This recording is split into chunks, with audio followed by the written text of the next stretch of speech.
Give me a child until it's 7 and I will show you the man.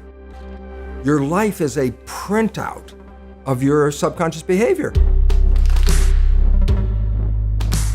The movie The Matrix is not science fiction, it's a documentary. Falling in love is the equivalent of taking the red pill biologically, because what it does is it keeps you what they call mindful, keeps you conscious. There is no cancer gene. That's an absolute truth. I can say it right here. There is no gene that causes cancer, not one. You have to have some life stimulus, kick it off. Stress is a chemical. It causes the blood vessels to shut down. If you understand epigenetics, you don't need the pharmaceutical industry. You can heal yourself without drugs? And I go, absolutely. It's really an adjustment of consciousness, not an adjustment of your biology. The brain is the chemist. Change the picture, you change the chemistry. The pharmaceutical industry runs the show in medicine. If you could put this kind of healing that I'm talking about into a capsule or tablet, they'd be talking about it right now.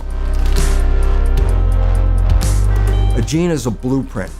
Genes are not a metric of evolution. What is the metric? Consciousness. 7 billion humans come together to create a super organism called humanity. That's our evolutionary paradigm. That's where we're going.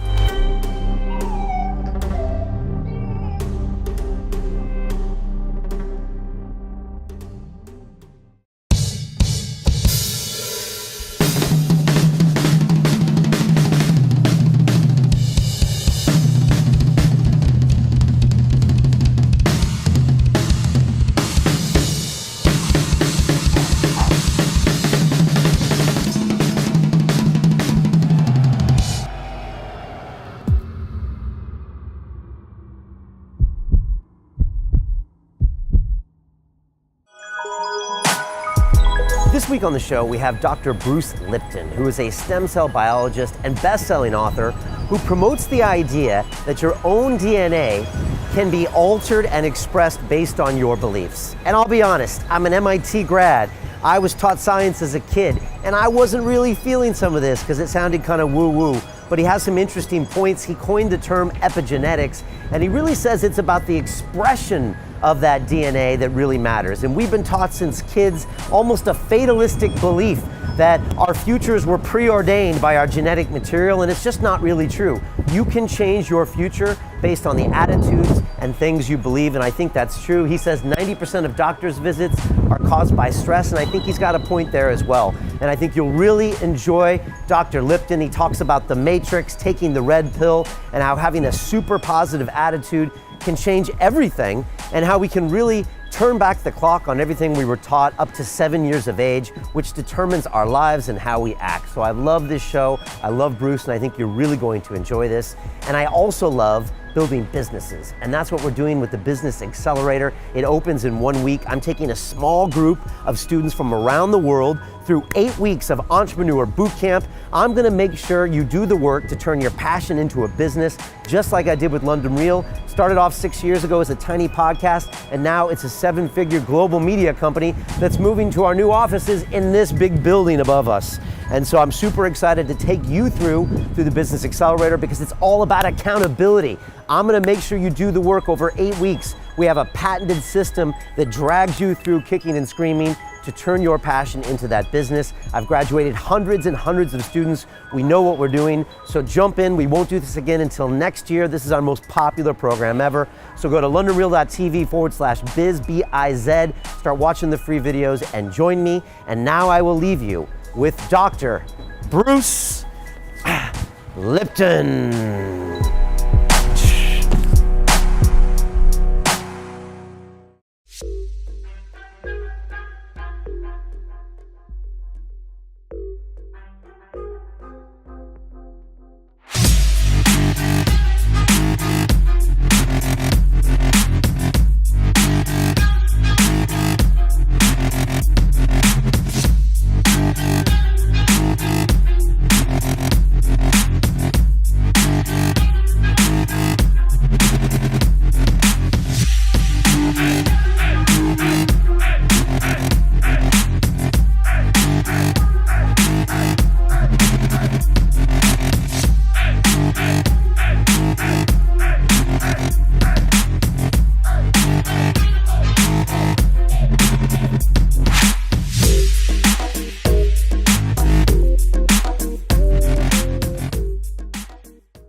This is London Real. I am Brian Rose. My guest today is Dr. Bruce Lipton, the stem cell biologist and best-selling author who promotes the idea that genes and DNA can be manipulated by a person's beliefs.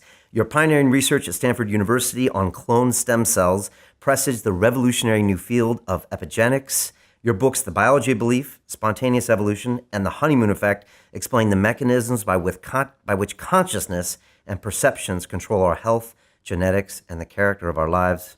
Bruce, welcome to London Real. I am so happy to be here because we have some wonderful stuff to talk about, exciting stuff. I can't wait. And you know, I have been conflicted coming up to this show because I'm kind of from two different worlds. And let me explain that, and then you can jump in and tell me like about your worlds. But as I said earlier, I went to school on the East Coast at MIT. And so I was trained as an engineer, and I was the science kid at school, and I was taught these are this ways and this is how the world works. And yet, the last 6 years on London Real, I've been talking with people that have incredible ideas about consciousness, about spirituality, about energy. And so when I hear you talking about DNA, which I was taught is one thing, and yet now consciousness and perceptions and beliefs and how it can affect biology, two parts of my brain conflict and collide. I'm sure you get this a lot. And so in one sense, it's like someone is saying what my religion used to be, science is wrong, and yet part of my heart knows that it's not right. So how does that sound to you? Well, it's very interesting because I had to deal with the issue of teaching medical students and going into the classroom, teaching conventional curriculum is the old genes control life story. And so I go in there and teach that to medical students. But when I'd go back in my lab and look at my research on stem cells, my research revealed conclusively that the environment in which the cells live determine genetic activity. So it's complete opposite of what I was teaching in medical school. And the difference is profound. The conventional story, almost everybody's programmed with genes turn on and off, and then they control the character of your life. And if you buy that story, which I did and which I was teaching, it really means that we're victims of our heredity. We didn't pick the genes as far as we know. You don't like the traits, you can't change the genes, and the genes appear to turn on and off by themselves. All of a sudden you see your life is not under your control, it's under the control of the genes. And a lot of people feel that way looking at their family history and going, oh my goodness, I might have the genes for cancer or whatever it is. Right, and things like 23andMe now probably just reinforce that idea. Because you can go to 23andMe and then you can look at all of your danger zones. Because I did the genetic test and people said, oh, are you supposed to have all these things? And I'm like, I didn't even look, because does that make it worse? Well, it does, because since consciousness is involved, if once I feed you with an idea that you are susceptible to something, look, I can feed you with an idea that this pill that we just got from the pharmaceutical company, it's the greatest, best thing for your issue. And I give you this pill and you get better. And then later you find out it was a sugar pill and everybody goes, yeah, that's called the placebo effect. And I go, what does it really mean? I said, you didn't get healed by the pill, you got healed by the belief in the pill. And I go, well, yeah, that's what placebo is all about. And at least minimum of one third of all medical intervention is, it's a placebo effect where the healing comes from. And everybody goes, yeah, I know about the placebo. I go, yeah, but that's a result of positive thinking. What about negative thinking? And this is what we don't talk about, but the reality is it's equally powerful in regard to affecting your biology as is positive thinking, but it works in the opposite direction. A negative thought is called the nocebo effect, can cause any disease and you can die. If you believe you're going to die, you can die from the belief. So we really have to watch out because, as psychologists would tell us, 70% or more of our thoughts are negative and redundant, replaying the same negative thoughts. I go, if thoughts had nothing to do with it, fine. But thoughts, positive or negative, shape our biology. And all of a sudden it says, well, now it's time to wake up because our negative thinking is manifesting a negative life experience. Right, and I do believe that's true, and I want to get to that definitely.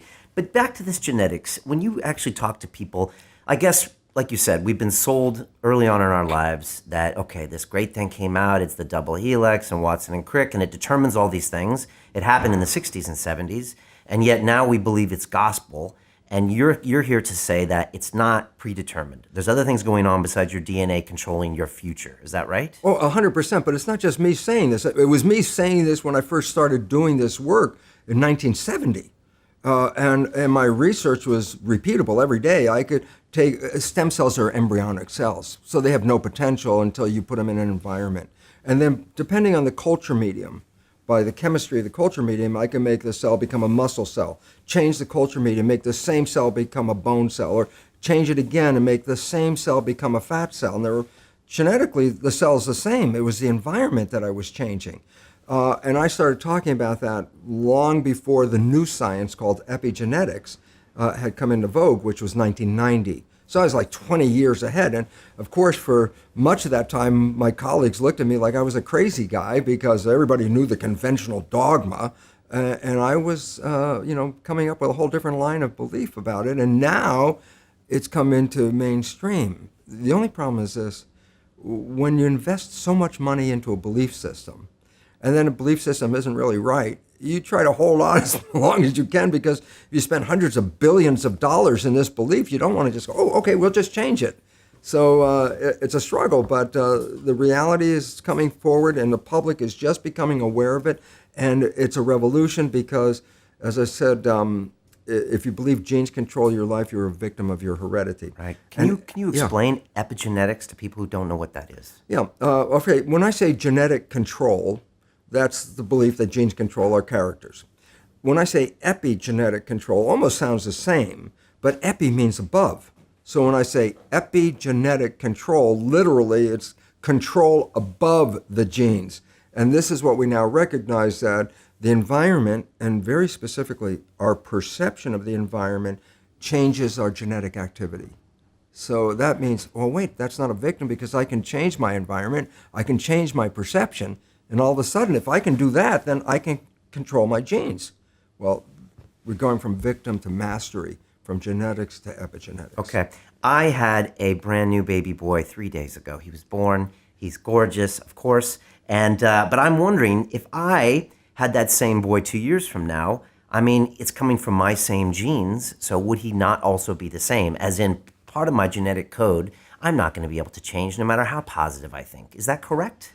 Not really. Really? You can change. But enough to be passed on to him differently? Oh yeah, very differently. So, for example, when when parents have one child, they raise it like the first child. Okay, I raise the child this way. After that, if they have a second child, well, they already have all the different experiences of having a child, so they raise the second child different than they did the first child, et cetera, to the third.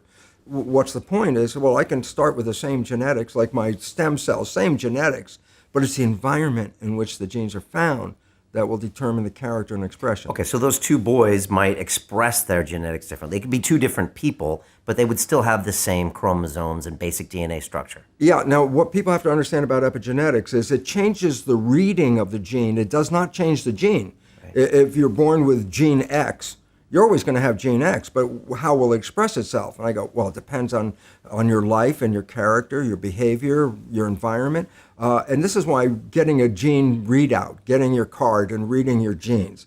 It actually, one of the head researchers in the Human Genome Project, upon receiving his own gene readout, it was a quote, and he said he laughed when he read this, because he said, by looking at that, I can't tell if I have blue eyes or brown eyes. I can read all the genes, but I can't tell you what the outcome is going to be, because it's genes plus environment. If it was just genes, I would be able to tell you exactly, here's what's going to happen. But most of that is changeable by how you live and where you live. And as a result, there's only about 7 diseases that are caused by one gene, such as hemophilia, cerebral palsy is another one, Tay-Sachs disease is one. So you got about 7 major diseases, only one gene. If you got that gene, and the gene card shows it, okay, you got that gene, you're going to deal with it. All the other diseases are multiple genes. Cancer is a minimum of 12 to 14 genes, so it's not an accident. You can't change one gene and get cancer. You have to change 12 to 14 genes, and all of a sudden, then probability is a chance. It's like, no, we are creating a cancer, and we can uncreate a cancer. People have spontaneous remissions, but they change it not by changing their biology, but by changing their mind. Okay, but if I'm born Caucasian with blue eyes, yes, that I won't be changing with epigenetics. Not easily, not easily. Okay, and so let's separate genes in 2 aspects. There's genes that make a physical body. So that's like the robotic. Here it is. It's a machine, okay?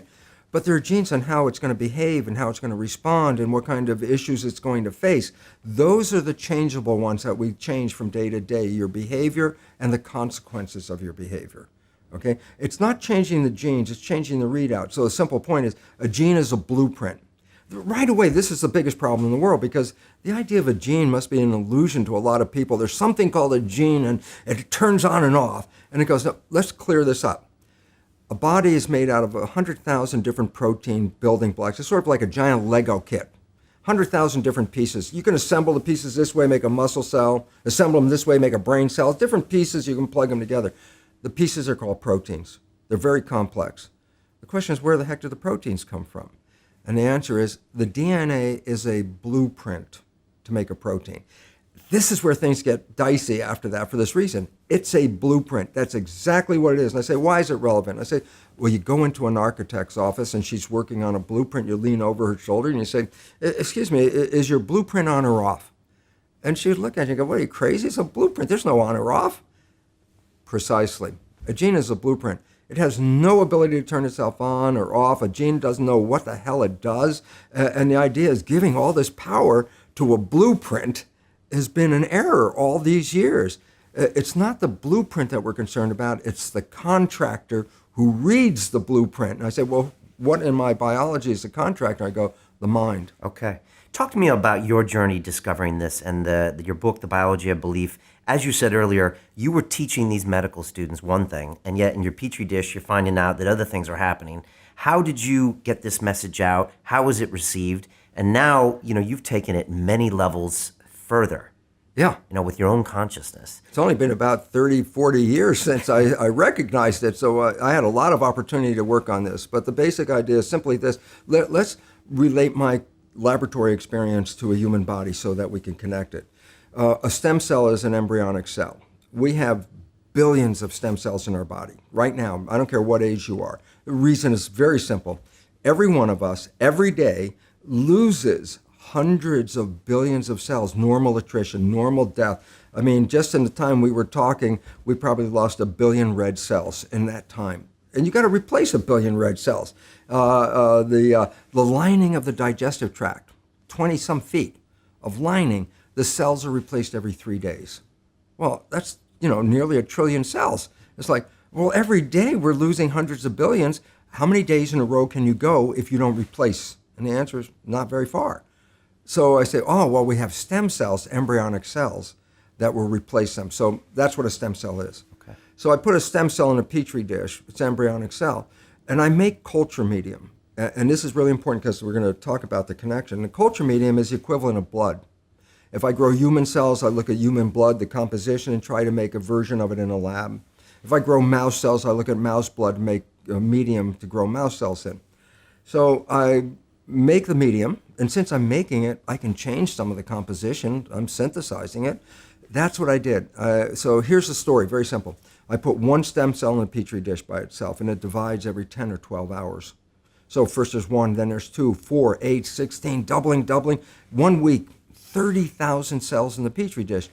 But they're all genetically identical because they came from one parent.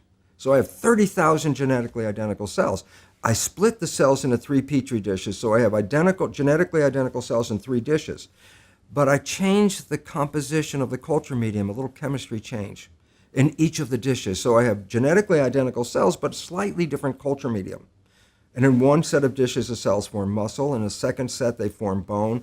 In a third set, the cells form fat cells. You say, well, what controlled the fate? I say, they were all genetically identical.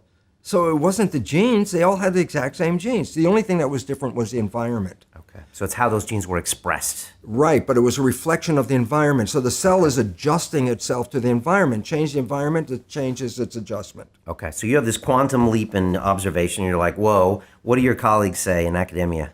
Well, they looked at me as a weird kind of guy, because everybody was into genes. Genes were that was before the Genome Project. That was the building up of our genetic repertoire of like everything's genes. And I'm the only guy out there in the corner going, it's not the genes.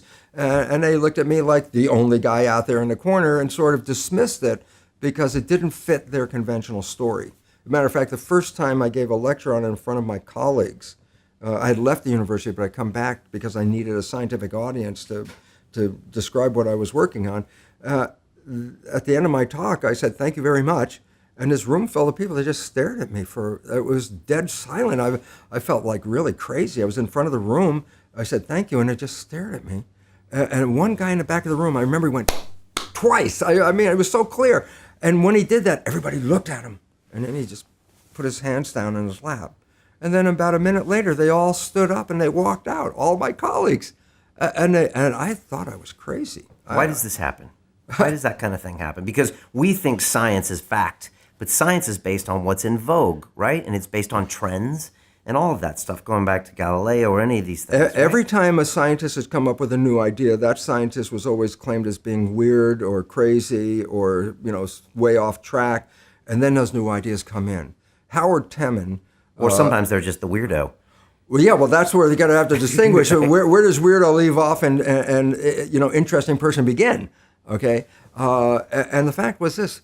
My research was repeatable every day. And you can predict it. The point about that is in science, prediction means you understand something. If you can predict it before you do it, then you have some insight. My predictions were always accurate. It just didn't fit the conventional storyline. And there was a choice, recant, you're a heretic, recant and just say, okay, I was wrong. And I said, no. Every time I was looking around, the results were coming in different ways from different places. So I held on to that. And it took about 20 years before science owned what I was talking about and gave it the name epigenetics. That's the new science. Okay, which is the belief that through your behavior, you can kind of alter your genetics, pass those on, express it differently. I'm probably using the wrong words. Well, it's pretty close right now. People talk about it as a reality, although it's still not totally understood or totally believed. But it can be replicated. It is now. Okay. It is a science. It's a hard science, and it's the leading edge. Now, I'll tell you where the problem comes from. Not so much the scientists, but the pharmaceutical industry. And the reason why this becomes important is because the pharmaceutical industry runs the show in medicine. And if you could put this kind of healing that I'm talking about into a capsule or tablet, they'd be talking about it right now. But this is a consciousness healing, and you can't sell it. And so what's the result? They're not interested in it. And they, through their money, which is massive, actually determine the curriculum in a medical school. And the idea is, well, what's relevant? Well, if you understand epigenetics, you don't need the pharmaceutical industry. And all of a sudden it's like, wow, that's not in the interest of one of the biggest industries on this planet to say you can heal yourself without drugs. And I go, absolutely. For people that don't understand that concept, and I do because people have talked about it on London Real before, but talk to me about how the pharmaceutical companies can control the discussion in the entire medical industry. And would most doctors agree with that, first of all? And second of all, how do they do it? Well, first of all, how do they do it is money. Money is big. Money, if I give grants, you can study what I'm going to give you a grant for. So they direct a lot of research with their billions and billions of dollars. And it was actually interesting, the British Journal of Medicine had a review looking at the same research and determining if the research was funded by government money or the research was funded by private money like pharmaceutical agency. The results came out 4 to 5 times more in the favor of the private industry when they paid for it, as compared to when it was just government money without any special interest behind it. So right away, there's a manipulation of the data. You go, well, you mean these guys are cheating? I go, well, they're selecting the data to fit. Why? Because if I'm getting a grant and I write back, I say, sorry, pharmaceutical, I checked all your stuff and it doesn't work. I'm not going to get another grant from them. So are the doctors lying? Well, they're not lying, but they pick data that supports their point. So they already have a conclusion before they even did the experiment. Okay, even in a double-blind study. Yeah, there's no such thing as a double-blind study. Okay, because people bring their own preconceptions to any study. Absolutely. And maybe even the pharmaceuticals are choosing which things to fund because they know they'll get the results. Absolutely, and one of the things they're trying to get rid of are people who respond to the placebo effect, because the placebo effect throws the data right off the chart. A simple fact is this, and people might be upset, but the drugs like Prozac in laboratory tests are no better than a sugar pill. And that's how many billions of dollars a day on this planet are spent buying Prozac. Yes. Or statin drugs. Statin drugs help less than 3% of the people that take them. And in fact, they cause side effects that are dangerous in about 23%. So you help 3% with a drug, 23% are getting toxic from the drug. And the idea is these are drugs that, how long do you take statins? How long do you plan to live? Yeah. It's like, oh my God, that's they're drug dealers. Cash cows. They're they are drug drug dealers. dealers. They're good drug dealers. And I would call you out on placebo effect, but this has been well studied. 60 Minutes has done things about that. A third of the cases isn't far off for, it having a benefit on the sugar pill. So Absolutely. We know that's true. And when I talk to people I know in the States, my family members, my relatives, my dad, I'm like, what's going on? And he's always, I'm on this statin, I'm on this cholesterol drug, I'm on this, I'm on this. I'm like, really? Is there something that wrong with you? Like, everyone's medicated there. It's pushed beyond any belief because it's advertised every 10 minutes on television. There's a new drug or a drug, and it's put into their heads like, your life's not working right. This drug, look at the happy people. See, they've taken the drug and how happy they are. And people buy that story, and drugs kill over 300,000 people a year. Pharmaceutical drugs kill about 300,000 people a year. And everybody's, that's just the cost of doing medicine. And yet they have a war on drugs, which kill less than 30,000 people a year. And all of a sudden you got a war because 30,000 people died. 300,000 people died. That's business as usual. It's like, wow. And most people would blow their mind with those stats, but I think you're probably right. As in this whole huge war on drugs we have around the planet, all of the overdoses, all of the shocking stories and the things you see in movies, 30,000 deaths. Versus 300,000 due to pharmaceutical drug deaths. Prescribed. Yes. By a doctor. Yes. That ad that you saw on television. Yes. And then you have it. Yeah, that says a lot. Now, how can they actually control the discussions in medical schools? It's one thing if they control the studies. How can they control what people are talking about, what people are teaching? Where does funding come from? Where does money come from in a medical school? Who gets paid? Doctors get paid. They get paid to prescribe drugs. They have these young women, that you pick. Who are the drug reps? You look at them, you line them up, there's a few guys over there, but most of them are all these pretty young women. Why? They walk in a lab, give a smile, here's some samples, hand these out, and the next thing you know, then the doctor is prescribing their patients to those drugs. There's a story, there's even movies about that. Okay, that's a real story. The schools get money from pharmaceutical agencies, and research, I said, is big. Research is big. People don't understand. When I was teaching at the University of Wisconsin School of Medicine, I gave 6 lectures a year. And the government at that time and the people were like up in arms, just like, you pay these professors this much money, and some of them like Lipton only teach 6 classes in a year? And when the truth came out, is why? When I get a grant, the school gets an extra 56% of whatever the grant was back then. So if I got a $100,000 grant, the school was given $56,000 to have me have the grant. They called it overhead.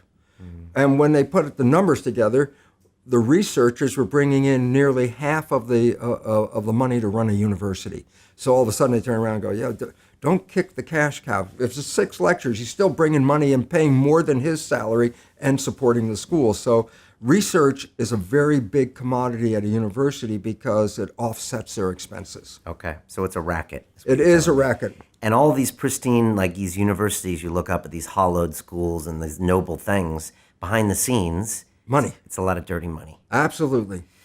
Look, I was required to get a grant. That's what allowed me to be there. Well, I said, where do you get your money from? Well, you can get it from government, but government money is less and less every year. Private sources, Muscular Dystrophy Association, American Cancer Society, all these societies support, and pharmaceutical straight cash money, cash cow. Okay. How do we break this cycle? How do you fight these huge companies? Basically stop buying the product. And you say, but how can I stop buying the product? And the answer is, well, empower yourself because you're the one that controls all this. Any drug that affects you got to understand this. If I take a drug and it affects me, the reason why it affects me is because I have a natural equivalent of that drug in my own biology. You don't take a drug and it affects you and you have a receptor for that drug, like you were having this protein receptor for a drug you may never take. That would be silly. So if you have a receptor for a drug, then by definition, that receptor was already there because there was a natural drug. So in smoking pot, everyone, there's a drug called tetrahydrocannabinol. And guess what? You have receptors for it because you make your own. So the idea is this. well, if you want to have the effect of the drug, do you have to take an outside drug? And I say, no, you have to change your consciousness because you already manufacture every equivalent of a drug right now. And the idea is, if you're not manufacturing it, then that means your consciousness is not supporting you in your health. And it's really an adjustment of consciousness, not an adjustment of your biology. So it's a mindset shift that we don't need the solution in a pill, that we're not victims, that it's not a fatalist, way of looking at life, that your future is predetermined. Well, see, that's the old genetic story. Oh, right. You've got this cancer gene. There is no cancer gene. That's an absolute truth. I can say it right here. There is no gene that causes cancer, not one. And I say, well, yeah, but look, Angelina Jolie, she had a double mastectomy because she had the BRCA1 gene. And I go, yeah, 50% of the women with the BRCA1 gene never get the cancer. What's the point? If the gene causes cancer, how can 50% of the women that have the gene not get the cancer? And the answer is the gene alone is not causing the cancer. It's associated with it, but it doesn't cause. You have to have some life stimulus kick it off, and then we'll select that gene. Okay? And what would that stimulus be? Mostly in cancer, anger. Is that proven, or is that just a theory? No, there's a collective nature of who are the cancer patients. What's a characteristic of a cancer patient? Most of them are very upset in their lives. They're not happy. They're not, releasing their emotions, stresses, holding them in, bottling them in. And the chemistry of stress is a chemical. And the chemical, here's a simple fact. Stress causes at least up to 90% of doctor visits. You say, how can stress do this? And the answer is very simple. Stress causes a hormone called stress hormones, cortisol, to be released in the body. I say, what does cortisol do? I say, number one, it causes the blood in the viscera, the guts, where maintenance of the body and healing comes from all the organs. It causes the blood vessels to shut down because it pushes the blood to the arms and legs. Why? Stress means you're ready to run, fight or flight. So you push the energy to where you need it, arms and legs. Well, where do you get it from? Well, you squeeze the blood vessels in the gut. Well, this is growth. The viscera is growth. That's what the organs are for. Arms and legs are for protection. What's the point? If I'm in protection, I shut off growth. And more importantly, stress hormones shut off the immune system. A reason is just energy. The idea is if you're being chased by a saber-toothed tiger and you have a bacterial infection, how do you want to split the energy? How much energy you want to run away and how much you want to fight the with the immune system? The answer is, the hell with the bacterium. I mean, if the tiger catches you, the bacteria is useless. It's meaningless, So when you're in stress hormones shut down the immune system to conserve energy. Does the immune system use energy? Of course. If you've ever been really sick, you never even got out of bed, you have no energy. And if you're in fight or flight mode, you need the energy to deal with the world, okay? So stress hormones physically shut off the immune system. When you're under stress, that's when sickness starts to show up. In fact, it's so good at shutting off the immune system, doctors give patients who are going to receive a foreign organ, a graft of a kidney or a lung or whatever they're grafting, that's foreign tissue. If you put a foreign organ in your body, your immune system's job is to eliminate it. So as they're transplanting an organ, they give the patient stress hormones at the same time because stress hormones will shut off the immune system so the organ won't be rejected right away. That's how effective it is. It's used therapeutically to shut off the immune system. Yeah, but everybody out there in this world right now, with a small exception, is under some level of stress. Stress of my job, stress of money, will I have health care, whatever it is. And I say, yeah, every one of those people is dripping stress hormones continuously in their body, and those hormones inhibit the immune system, and the result is illness. And if you stop the growth, you say, yeah, but I'm an adult, I don't need to grow. And I say, yeah, but you have to replace hundreds of billions of cells that you lose every day. As I said, we just lost now 2 billion red cells. So Angelina shouldn't have got the double mastectomy. No, she has to recognize this. There's, the gene didn't cause it, okay, but it's related to a lifestyle. And if you change the lifestyle, you don't have to worry about the gene. But the problem is 95% of our life is coming from the programs of life, how to live life that we get in the first 7 years of life. The movie The Matrix is not science fiction. It's a documentary. Every human, and it's a fact, Every human, first 7 years is download a hypnosis. The brain of a child under 7 is in a lower vibrational frequency. When you put wires on a person's head, you read electroencephalograph, reading brain activity. A child below 7 has a lower vibration than consciousness. It's called theta. Theta is imagination. Oh, that's how kids play a tea party with mud pies, but to them it's a real thing. A kid rides a broom, it's a horse. That's theta, imagination. Theta is also hypnosis. And the idea is this: before you can become conscious, if you don't have any programs, what are you going to be conscious of? It's sort of like I buy a new iPod and I take it out of the box and I push play and nothing happens, and you think, oh my God, I spent all the money and the damn thing isn't working. And then some little 7-year-old kid comes up and says, well, mister, you didn't download any music. How are you going to play something? And I go, that's the same thing. It's like the brain is like the iPod. Consciousness is the screen where I can create. But if I don't have anything in the hard drive, I can't create. So nature makes the first 7 years. What kind of programs are required to live on this planet? I say, how do you get them? Theta is hypnosis.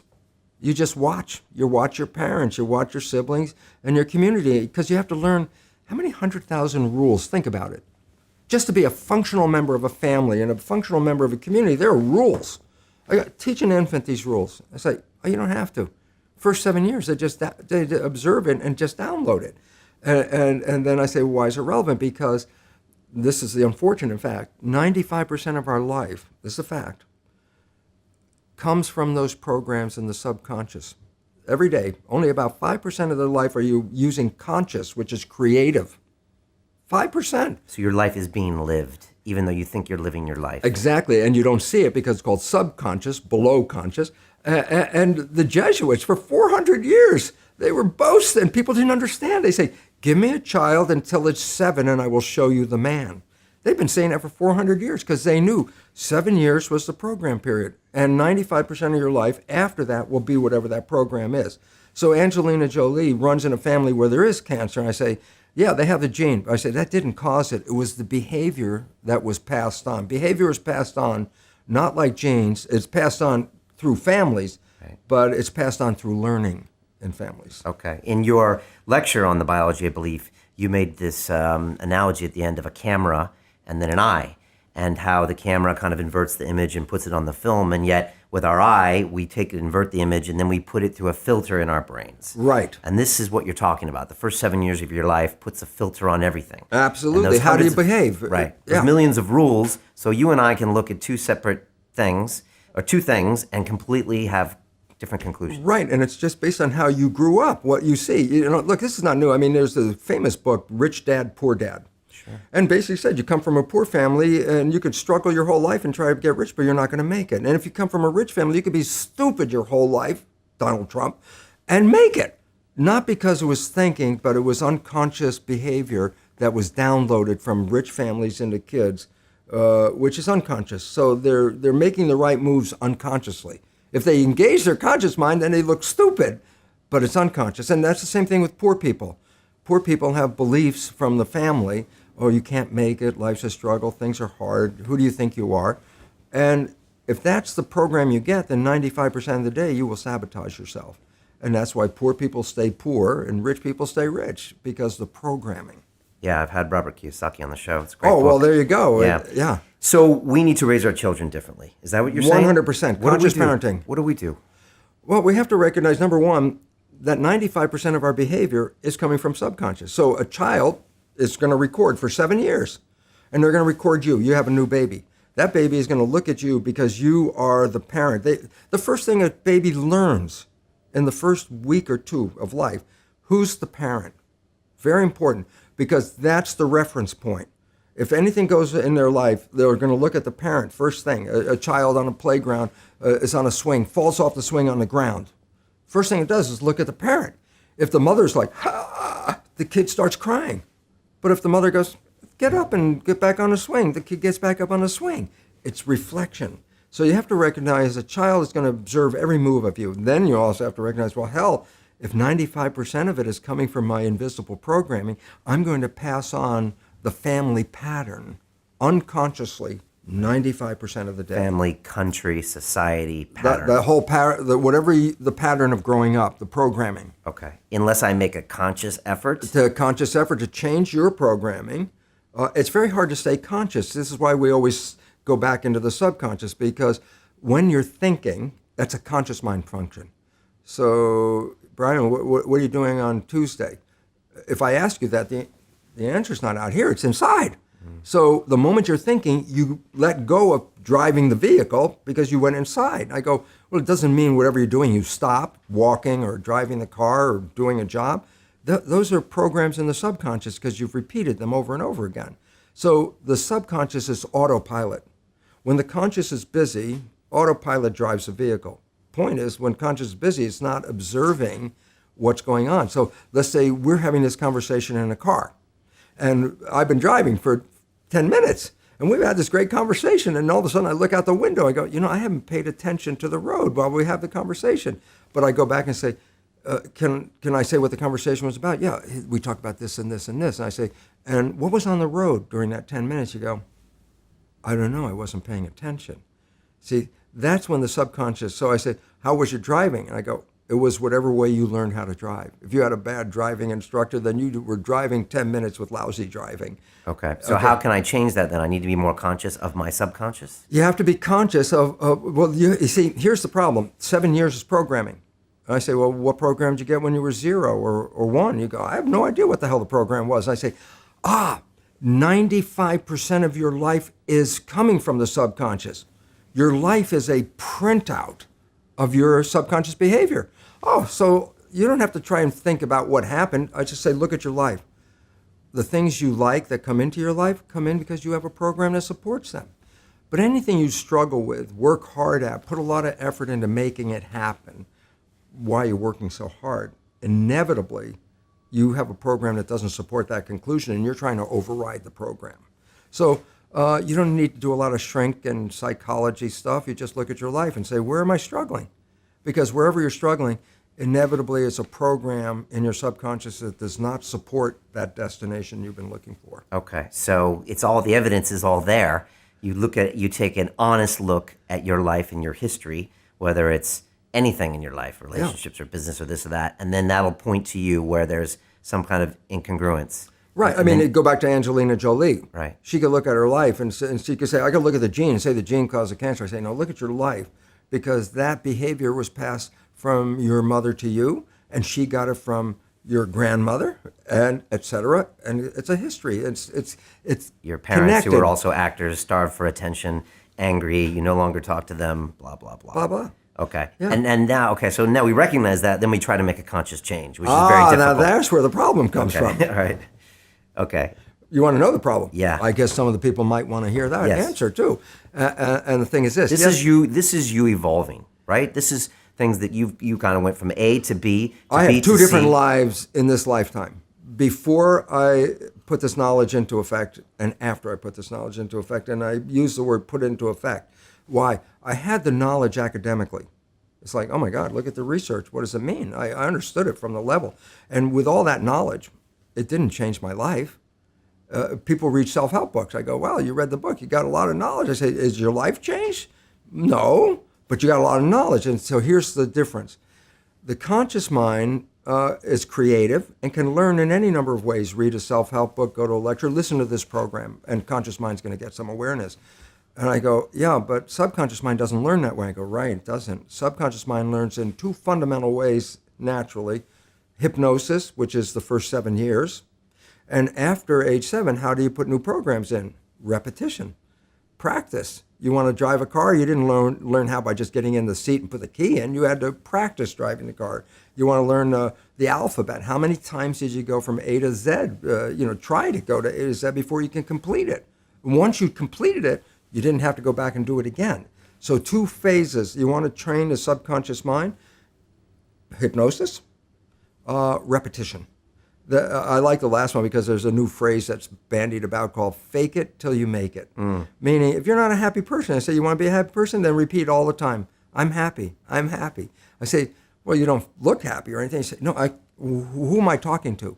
By repetition, I'm talking to subconscious. Okay. If subconscious gets, I am happy, and 95% of your life comes from that subconscious, there will be a point once the subconscious got, I am happy, you don't have to say it again. Okay. It'll be automatic. And that's why we see people do affirmations and gratitude journals and stuff, because if you do that daily, It's repetitive. That's the secret part. Putting a sticky note on the refrigerator is more like a suggestion, but it's not a repetition. So it doesn't work very well. But you have to do, repetition is a habit. It's making habit. So you got to do something religiously in the sense of repeating it to make it work. continue watching this fascinating conversation for free by clicking on the link below to visit our website, and I'll see you on the inside. Falling in love is the equivalent of taking the red pill biologically, because scientists have studied what is called mind wandering. I said, what is mind wandering? I said, well, your conscious mind could be focused on a task, or your conscious mind could go off into think about things, okay? And the relevance about that is when the conscious mind is staying in the front, you're in absolute control. Wishes, desires, what you want, conscious mind, creative, you're in control. But the moment your conscious mind takes off into a thought or starts thinking or whatever going on, it lets go of the wheel, the autopilot takes over, okay? So the idea is this: if your mind is wandering, then you're being run by the subconscious. And it turns out this is very negative. When your mind is straightforward in consciousness, you're controlling the vehicle. So I say, falling in love has been demonstrated biologically to be equivalent to the red pill, because what it does is it keeps you what they call mindful, keeps you conscious.